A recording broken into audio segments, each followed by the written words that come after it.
Now, Father, shortly after you were ordained, you returned to El Salvador, Yeah. which was really the focus of that story in the Star Ledger. Yep. Oh, what, was that the first time that you went back? No, I went back in 2000 after 12 years of being here without being able to go back. When did you're a citizen now? I became a citizen in 2000. In 2000? Yeah, but since 88 to 2000, I couldn't go back. Right, because you'd never get back out again. Yeah, and so during that time, I couldn't see my brothers and sisters and like the usual So story. now you show up as a priest. What was it like to Oh, it was go back powerful. home and you show up as a priest? Powerful because the villagers remember me since I was little. Even one of the ladies who used to babysit me came out to me and said, I used to take care of you when you were little. And people who survived, who went back after the massacre, they've been building the village. So basically, because my grandparents got married there and built their first home in that particular village, that's why I still feel committed to them, even though none of my family members live there anymore. And Father, you worked with Seton Hall students on projects in hospitals and orphanages. Did you bring Seton Hall students back with you? Yeah. You did? I do. We just came back on March 10th with the fourth group of students, 21 students. Now you visited with a dean, and you've started a new program because of this. Tell us a little bit Yes, about that. Father Joe Chappell, he's the dean of the School of Theology. He has been my mentor, my friend, my confidant, my psychologist throughout these years of formation. And he came with me, and Father Kevin Kelly, who's my classmate, my best friend too, from Rutgers University.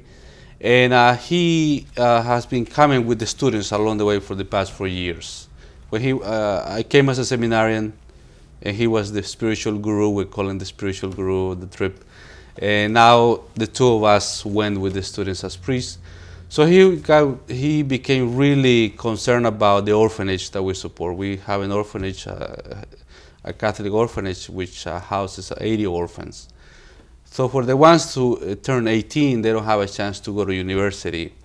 So he pushed very hard to start a college fund for them with people from the United States. So we opened a bank account for them so they can go to school. Now, how's this program funded? Through generous people. It is. In the school. The Seton Hall University is stepping up to the plate, plus the students, parents, and everybody else who knows us. Every time we tell them that we're going to El Salvador, checks start to come in from the faculty, from the students, from all over the places. I guess the game plan would be, as more people graduate, get assimilated into Exactly. American society, and if they do well, you're hopeful you can go back and tap those people for more resources. Exactly. To continue this program. Yeah, I have an example. I have Maureen Mahaffey. She just graduated from the nursing school. She came with us on the second trip, I think. And one of the churches there needed a roof. So now that she's working as a nurse, she paid for the roof to be replaced. And so we are trying to promote education, build churches for the people, help them to fix them. We support a cancer hospital. Where Archbishop Romero got shot during the war in 1980, and a nursing home that we help out too. So and then you take the students and they can actually see where there's sports. Exactly. We assign them to one specific place for 4 days. Now, is the reaction from the towns and villages? You must hear from them on an ongoing basis. They probably treat you as their savior. Well, not exactly, but as their friend. Well, that might be a strong word to a Catholic priest, but like still, this. it's these people's lives are probably much better off because you're in it. Yeah, and I'm better off too because it kind of enriches my ministry. I come here where people have a spiritual needs, but they don't have too much financial needs. And there's, I would say, they don't have that many spiritual needs, but they have financial needs.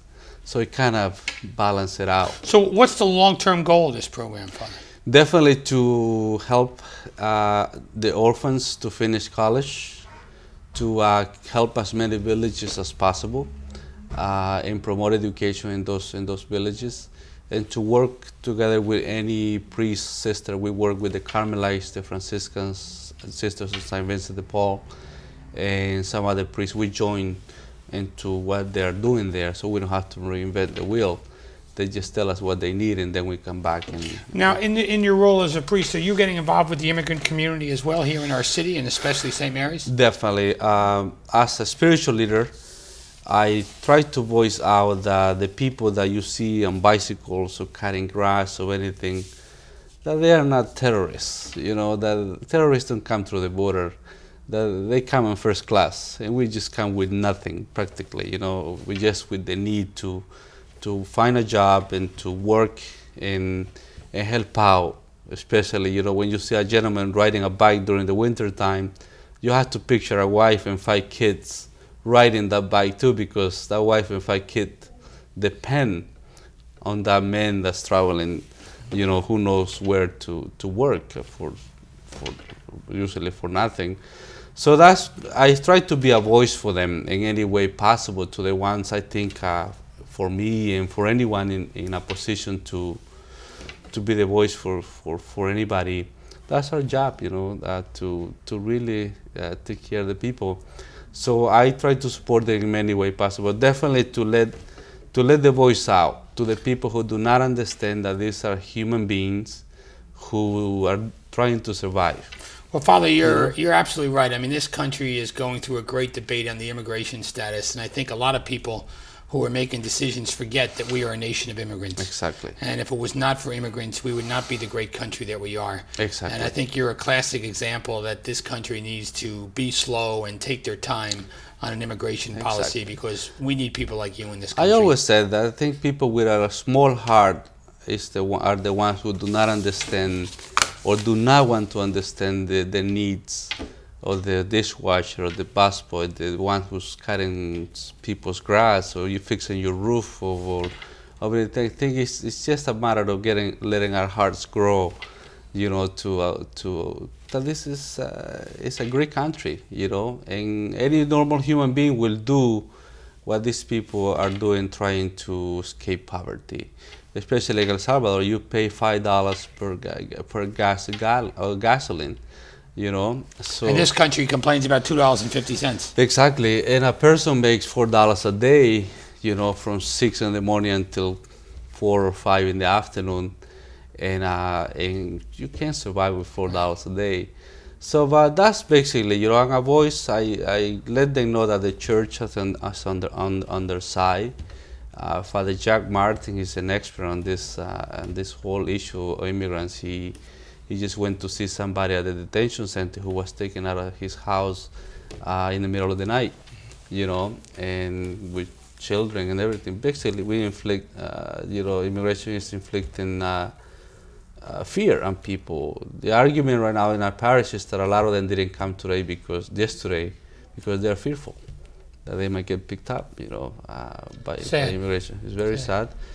But a lot of the Americans understand. Oh, they do? Definitely. There is a group who... Because they understand how they got here, a lot of them. Exactly. Their hearts are bigger. Right. You know, and they don't, you know, they don't think that this is, that they are like the chosen people, that everybody is chosen to live happy and to have the basis for a good